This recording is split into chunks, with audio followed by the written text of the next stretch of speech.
Oke, fokus ke cara masaknya ya. Saya sedikit cerita sambil jalan. Jadi usaha mie ayam ini sudah saya pernah jalankan di tahun 2015. Tepatnya sebelum saya jualan dimsum. Waktu itu anak saya baru umur 1 tahun kurang lah. Mie ayam ini saya jalankan buat nambah-nambah menu jualan es durian saya. Karena kalau jualan es durian kalau musim hujan kan repot ya, nggak laku itu kan. Dan saya rasa lebih bagus jika jualan es itu jodohnya makanan yang hangat-hangat. Kayak bakso, mie ayam itu lebih cakep lah gitu kan. Nah untuk memulai usaha mie ayam ini saya nggak keluar banyak modal. Dulu saya modal seadanya aja karena modalnya pas-pasan ya kan.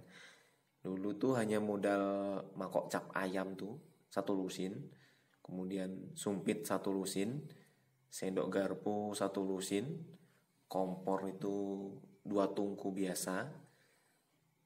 Kemudian ada panci kecil buat masak mie, 1 panci buat kuahnya. Tempat usaha juga saya masih ngontrak di emperan toko orang.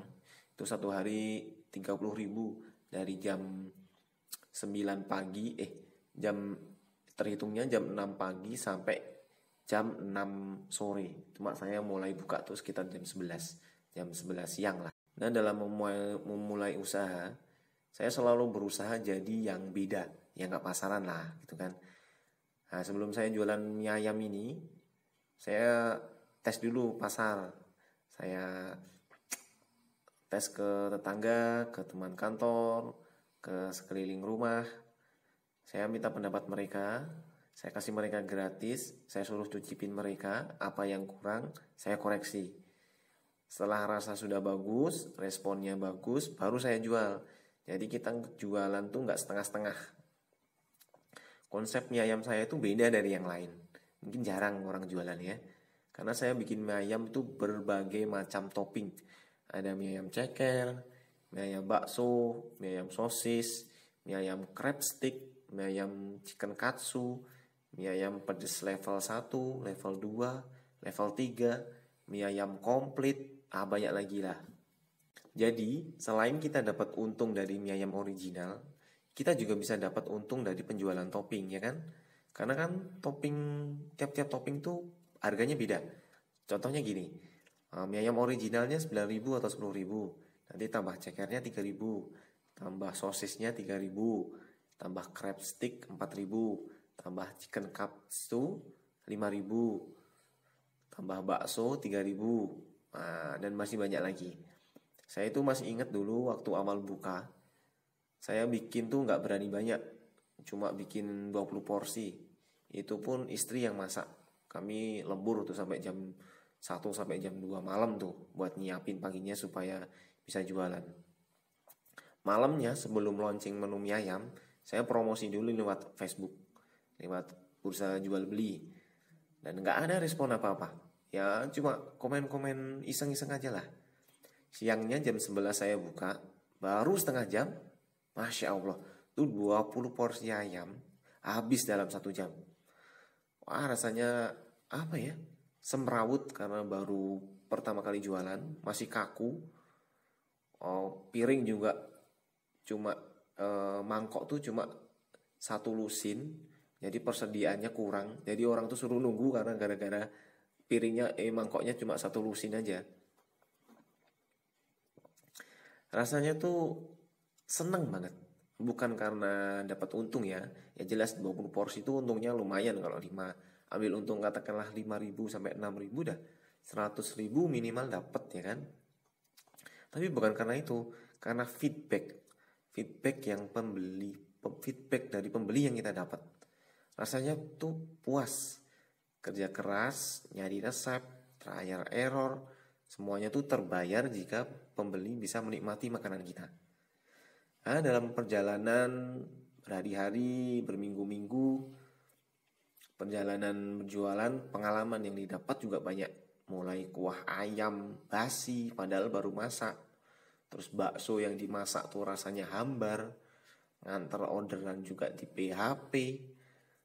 Pernah juga gara-gara hujan deras seharian dari pagi sampai sore, itu warung sepi, cuma laku 2, laku 3. Itu sampai 1 minggu full, cuma gitu-gitu aja gara-gara hujan itu. Banyak lah pokoknya.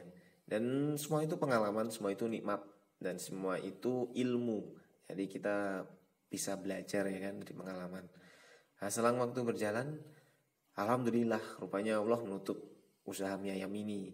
Bukan karena nggak laku, tapi dulu pernah ada masalah dengan si pemilik kontrakan, masalah uang sewa. Kemudian kami juga harus pindah rumah karena rumah dekat tempat kami jualan tuh agak mahal kontrakannya. Jadi kami pindah rumah ke agak jauhan. Kemudian juga saya harus berbagi waktu dengan jualan usaha olahan durian kan. Karena saya juga jualan pancake durian, pancake buah-buahan, mas brownies durian, durian crunchy, dan besok insya Allah juga saya akan share resepnya. Dengan berat hati, banyak pertimbangan, kami tutup usaha es durian dan mie ayamnya. Dan akhirnya saya fokus jualan ke olahan durian frozen dan mulai jualan dimsum. Sekarang saya juga masih pengen jualan mie ayam lagi dengan konsep yang baru. Semoga besok ada rezeki bisa buka lagi ya. Besok kalau buka saya umumin lah. Tapi daripada mubazir, ilmu resepnya saya simpan sendiri, saya masak sendiri. Nah, sekarang saya share semuanya. Siapa tahu dari kalian ada yang mau usaha, bingung cari resep, atau sekedar pengen masak mie ayam, yang hobi mie ayam, kalian bisa pakai resep ini.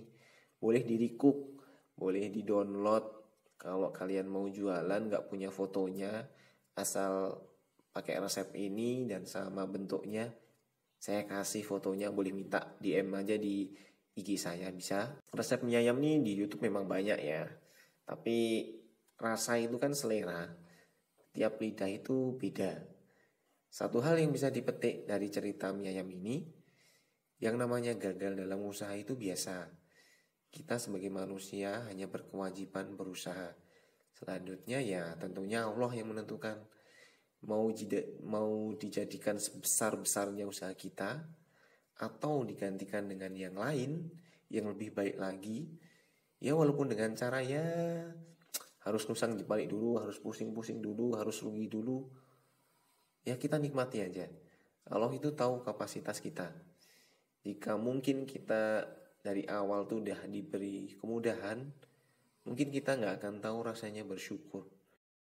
Oke, terima kasih telah menonton video ini.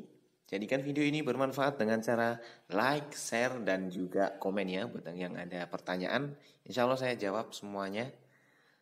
Akhir kata, jangan lupa berdoa sebelum berusaha. Makannya jangan sambil berdiri. Dan